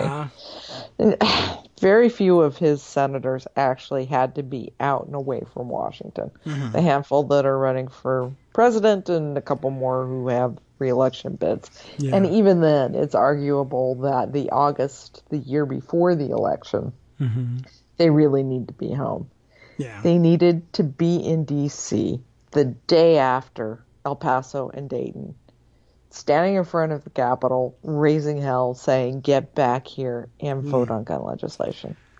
Yeah, and you did mention that would have been a possibility for them to do, and now we're just reading all the stories this morning of the passage of 2 weeks has allowed Trump to forget what he said, or if he ever meant it in the first place. This is exactly what McConnell was counting on. Yeah. Trump immediately reacts with, we've got to do something, we've got to have background checks. Ivanka, his conscience, is calling members of Congress and getting support for background checks. Is she doing that? I mean, I do know that was reported. 2 weeks ago curious. She was, supposedly. Yeah. Well, A week ago, rather. A week ago. I asked that question just because I was reading the story that said that I remember reading, she called Joe Manchin. Yeah. And then I just read the story that said, well, Trump said he called Joe Manchin. I'm not certain whether that's supposed to mean, she didn't do it, I did it, or we both did, or neither of us did. Axios reported that last week she was calling people. Yeah, I'm starting to wonder whether she just told Axios she was calling people. That's entirely possible. Yeah, I don't think my dad is, so I did. Face value, assume she did. Okay. So much for that. Yeah. No, I will at face value, she didn't. Quite honestly. How do I know that? Because she said she did. But yes. McConnell knows, because he's been through a lot of these news cycles. Yeah. He can take the heat. Right. He can hide in a shell. He can wait this out. Yes. Let the NRA do its work on Trump, and it all goes away. I mean, at this point, LaPierre is even saying, no, we can't do red flags for mental illness. Mm-hmm. We can't do it. Which used to be his idea. Yeah. That was his thing after, I guess it was immediately following Sandy Hook. But he said, it came out again, every major event. Oh, well, mental health, it's somebody else's fault. It's not the guns, but yeah, that was their original idea. The red flag thing. And so that's off the table as well. All of this has fallen away, and we knew it would, because this is what Mitch McConnell does. Yeah, I mean, you can't even necessarily blame it on short attention span for Trump. That helps that the president would also forget or never cared in the first place. That makes it possible. And, let's be honest about this. All right. It means more people are going to die. Yeah. That's just the basic facts of it. The other thing that has marked the week is that I think we're almost at every single day now. I'm reading reports, and I'm glad it's happening at this stage of the game rather than a later stage, but I'm reading every day about another white supremacist arrested with a van full of semi-automatic weapons after posting threats against specific targets in their specific brown targets. Yes. Most often. So one after the other, they're picking these guys up, which it's great. I'm glad that's happening. But you don't even see lip service to that from Trump, saying our fantastic law enforcement is preventing these things before they're happening. So we're acting. He doesn't even care to claim credit for that. He's just lolly-dying his way through the day. Well, he can't talk about, the crazy white supremacists who are doing his, doing what he's asking him to do. Say, maybe he's disappointed. Maybe he's angry that they're being arrested. He hates the FBI, so it's possible. If he's even paying attention. I mean, right. they could be briefing him on these things, and, Yeah, right. Who knows whether he's listening to that. And I imagine they're not reporting. I mean, you got to guess that Fox News is not saying another one of our fans was just arrested. So no, and if it's not going to be on Fox, he's not going to catch it. He doesn't know. Yeah, I guess that could be it too. I don't know. So that seems like, that was pretty predictable, as you point out. What have you been working on this morning? That is this a surprise? Is this a secret? Basically that. Okay. Well, then every it's morning not a surprise. I have to face what essentially is crazy and what Mitch McConnell is refusing to do about it. Yeah. And we really are at a point where it's critical. I mean, he is demonstrably not fit to remain in office. Trump is unfit for the presidency. Yes. I don't know what to add to that. Nothing. You are correct. And if Mitch McConnell took his oath of office seriously. No. If his wife Elaine Chao took her oath of office seriously. Right. If Vice President Pence did, they would 25th Amendment him. McConnell would be saying to Elaine Chao, okay, you got to do something. This guy's got to go. Yeah. I mean, Greenland. Really? Greenland. King of Israel. Oh, yes, right. I only mentioned I didn't get to read that tweet out, but I guess, do you really need the context for that? He thinks he's the king of Israel. Well, he's retweeting a guy who thinks he's the king of Israel. Right, which means he thinks he's the king of Well, Israel. yes. Yeah. Yes. I mean, he was... I thought that if he reads it on Twitter, well, then, yeah. Right. Thanks for the very nice words. I thought that was really something. I would have probably more to say about it. If somebody said, you know what, you're the Messiah, I think, I would say, that is more than just... Thank you for those kind words. Although that might be how I get rid of them. Like, okay, thanks a lot. Somebody throw the net over this guy before he goes crazy. But he's just sort of thank you for the kind words for saying I'm the... it went on to say not only King of Israel, but the second coming of God, I think, in the tweet. Like, yes, wow. That as well. And by the way, you're disloyal. Thank you. You were aware of that, weren't you? Yes. Well, yeah, that was obvious from the beginning. I'm sure you're part of the 70% of Jewish people who is. Yes, disloyal to something. I'm not certain what he was talking about, but I'm one of those. I think we can be fairly certain what he was talking about.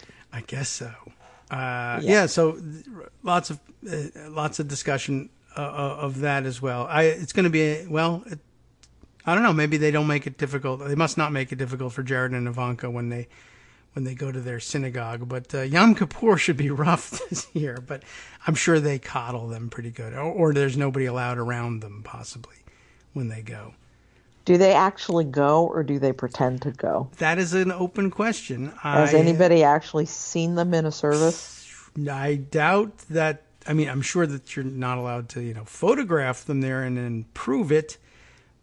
But I don't know. I mean, I would very much like to know whether this is something that actually happens. That is it's a legit question, and any other administration it really wouldn't be. But I think they lie about everything, so maybe you need to prove that. They claim to go all the time, but then again, she claimed she called Joe Manchin. Who knows whether that happened or not. Okay, that opens another area of inquiry. Write that down. Number 900. It's really hard to know what to say on a day like this. Yes. I thank Greg for coming on and being the voice of reason and talking about things. Yeah, right. Yet come the election of 2020, because as far as we know, it's still going to happen. Mm-hmm. I don't know that I would necessarily take bets on that at this point. Yeah, right. Well, yeah, I'm usually wary of betting as it is, but that would be a bad one. I did see that there's another member of Congress signing on to the opening of impeachment inquiries. I mean, there's no official petition or anything, but I did know. Yeah, we've reached the tipping point. It is the majority of Dems now saying, this has got to happen. So I think even Nancy Pelosi, and some of them coming from those swing districts. So I don't think she can play the game of saying we've got to protect our people, right, and not do this. And I guess the latest one to get the splashy attention was Ben Ray Lujan, who would be. I guess this makes him the number 4 House Democrat in the leadership ladder, so the highest ranking of the House Democrats so far. And I guess his title now, this is a new one. They now have him as Assistant Speaker, which is not a thing. That's not a real thing. But well, I guess if they want to say it's a real thing, you can make up whatever titles you want. But yes, that's a new one on me, and it suggests something that she would have gone out of her way to create for him, which would suggest that he's an important ally to her, or at least an important figure in her mind. This will change things slightly, although I think, as you mentioned, the more important thing was getting to a majority of the House Democratic caucus. We know where Nancy Pelosi may be personally on these things, but we also know she's pretty much a consummate politician and will have to begin thinking of things differently when it gets to that stage. And we're there now, and they're not even in session. I'm sure when they come back, there'll be more. There will be more. There will be more. Meanwhile, the House Judiciary is coming back early. Mm-hmm. A few days, September 4th, as opposed to, I think, the 7th, 6th or 7th. So some organizing to have time. Hearings on assault weapon ban. Ah. Well, okay. I mean... Which... Yeah. Good, but if that was intended to try to pressure McConnell into bringing the Senate back into session, it didn't work. It couldn't be. Okay, it's too late for that to be the case. And all right, well, I'm sure they thought at the time they would be capitalizing on momentum the most they could without actually coming back earlier, and that's obviously the key point for them. Can't come back early because, some of them are traveling, some of them are doing important constituent work, others on the Senate side, for instance, are in Hawaii, but whatever.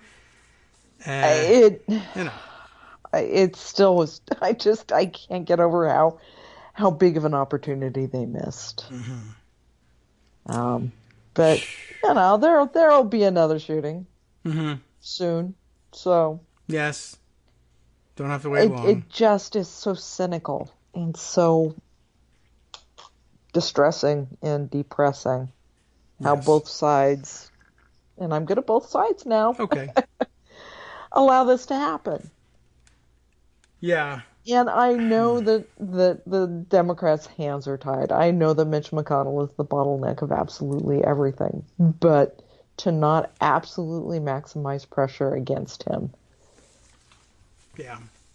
To send out tweets and letters and make statements to the press instead of, showing up is frustrating. Yes. I mean, I know that ultimately they thought, well, we won't be able to get a thing, get something actually done. But I don't know. No. I mean, we've had our fill of, everything else gets a messaging thing. Is that another one of those instances where messaging is fantastic unless it's, the message we're talking about, in which case you're so naive. Yeah. Okay. It's sad. just McConnell is at probably the most vulnerable position he's been in a long time. Mm-hmm. Yes. Because the Moscow Mitch thing is really taking hold. He's very defensive about it. Or was. He's got now Republicans attacking him on it.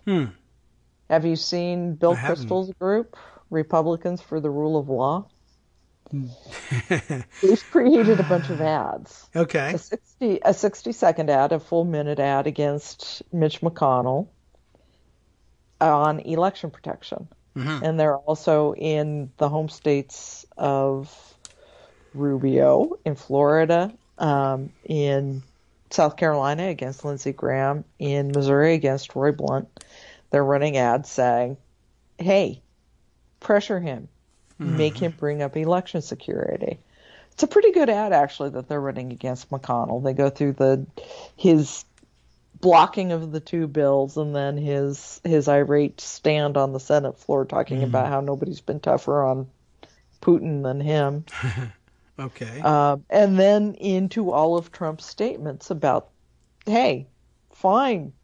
Putin says he didn't do it, so he didn't do it. And why wouldn't I work with Russia? Why wouldn't I take information from Russia? So it's actually a very good ad, and it should be increased pressure on McConnell and some on Rubio and Graham and Blunt. Okay. So, hit McConnell now while he's under fire from all sides. Yeah. When he's in the press for being Moscow Mitch. When he's responding clearly to that kind of pressure. When the nation is reeling from another 31 people being mown down. Yeah. Put the pressure on him. It might just Make be him brief answer moments for these things. Yeah, I mean, it was that was the biggest story for him last week about how it was driving him batty and it was really getting to him. But like with most things, I guess his approach was just as with the gun issue itself. I might be able to just wait this out and people will get tired. And put my arm in a sling so they feel sorry for me. Oh, yeah, right. I haven't seen a picture of that yet. I will give him the benefit of the doubt and say that, yes, he tripped on his porch and fell and broke his shoulder. Okay. I think he was beat up by gangsters. Shh. No. Maybe it was the Russians. Right. You didn't hear it from me, but that's just because I whispered it really low. Anyway, that could have happened. Elaine could have beat him up, I suppose. Yeah, maybe she tripped him. The pirate crew came by and beat the crap out of him. I don't know. I haven't seen any pictures of him in the sling. I believe he's got an arm in the sling, but I don't think that resonated with most people. But certainly the Moscow Mitch thing drove him crazy, and we heard about it. Oh, I don't know. Maybe he's super clever, and in an 11-dimensional chess play, he told the press he was angry and really wasn't. But we now see this follow-up round of articles that, they're not going to do any of the things, even the things that they said they were going to do last time. And I think it took them like a year even to get to the bump stock rule thing after Las Vegas. He did the same thing. Yeah. Oh, we're going to ban bump stocks. And screw it, we're not. And I think they finally did come around to a rule on that, but it took a year and no credit given for it, at least thankfully. For it to take so long, you should not get any credit. But this is his usual pattern, and I guess McConnell certainly knew it. And he knows he can wait it out. All right. And slowly erode support for something happening, erode momentum, stop momentum. And he's gotten away with it every time. At some point, though, you would think that Republicans besides Bill Kristol would say, there's kind of a problem here in 2020 that you should be looking at.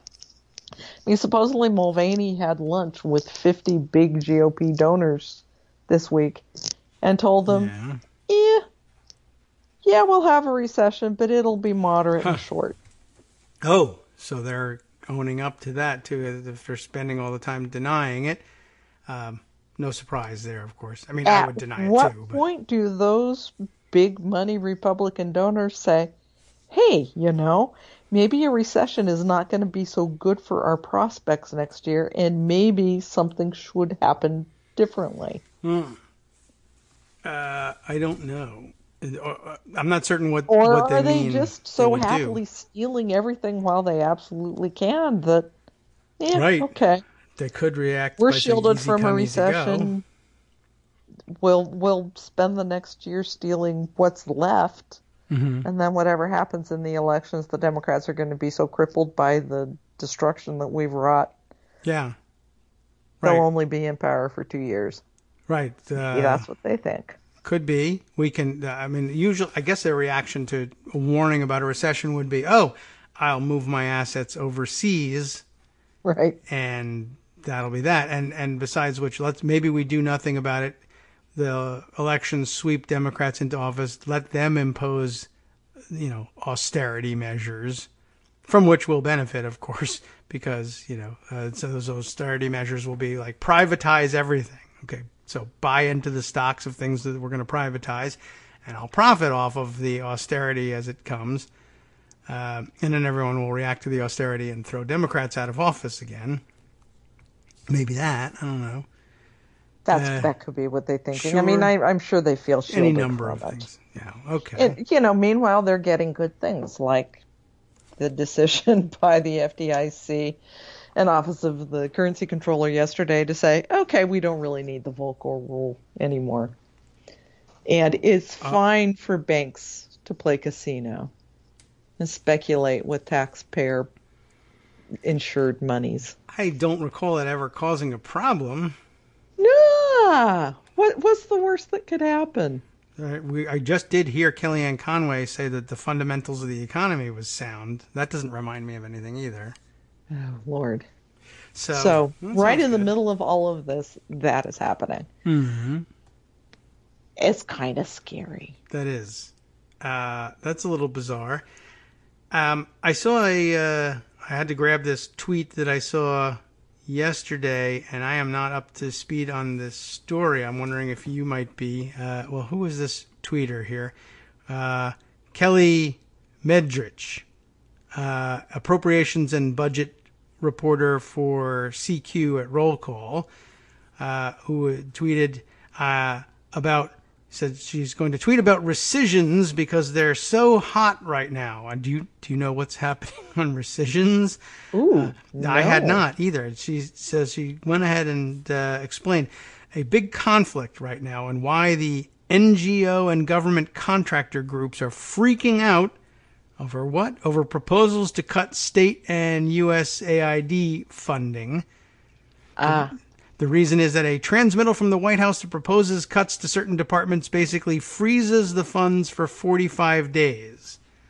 Apparently they're monkeying around. They found a new fun loophole in budgetary law. Are you up to speed on the story at all? I have seen something about it. Here's a story from... Pompeo apparently is not happy with this either. Mm-hmm. They want to pull $3 billion in foreign aid that's already been approved. Yeah, okay, that's where we have the problem. Already approved, right. And they're treating it in a way that it functions like a line item veto, which is supposedly unconstitutional. Why did that get in the way of anything? Right. They're basically administration wanted to do. LOL, YOLO, nothing matters. She's got this very interesting angle on it. Authority to spend these funds expires at the end of fiscal year 2019, which of course comes up at the end of September. But there's no longer 45 days left in fiscal year 2019. So opponents see this as an end run around the Impoundment Control Act, some going further and calling it a line item veto, which the Supreme Court has ruled unconstitutional. But of course the law is unclear. Congress didn't contemplate how Congress could get funds moving that are temporarily frozen by a rescissions request, which is not illegal, transmitted when there's less than 45 days left in the fiscal year. It's a little bit like a pocket veto sort of thing, like at the end of the session. If there's less than 40, if you can freeze funds for 45 days, but if that 45-day window carries you past the end of the fiscal year and the funds don't get expended, what happens to them? And the answer the administration thinks is they might get bounced back to the Treasury as rescissions, but that would, in effect, be a line item veto. Although I guess you have to have the cooperation of the departments, which is easy to get when you're the president, not to spend the money for 18 months or more, I guess 22 months, and then freeze it. It's complex, but I guess it's complex. We're going to be keeping an eye on this, I guess. Apparently, Pompeo has talked Trump back from it being billions to a few $100 million. Oh, so like supposedly not such a big deal kind of thing, or just... Yeah. The cuts will be limited to Pakistan and countries in Central America, because, Okay. It's not like Pakistan and countries in Central America are in the middle of any kind of crisis. Right. And he loves them a lot. He understands the problems in Kashmir very intimately, of course. Yes, because Kashmir is, that's a very complex situation. Yeah. We'll see what happens. I don't think he even said that's a very complex situation. No. I think those are words that don't come to him naturally. So no. All right. So okay, interesting. So the latest is that Pompeo may have scaled talked him down back a little bit. Okay. While Mick Mulvaney and Ivanka and Jared were off in Wyoming. Amazing. Okay, and is Mick Mulvaney traveling with them now? I understand they're in trouble again, Jared and Ivanka, for taking Air Force jets everywhere and inviting cabinet members to come with them because otherwise, hey, wait a minute, these two dopes are just senior advisors. They don't get to commandeer Air Force jets. Yeah, but maybe because Mulvaney was with them, they got to do it. Yeah, I think that might there be. There needed to be a grizzly bear or two and maybe a couple of mooses in Wyoming with them. But Oh, well.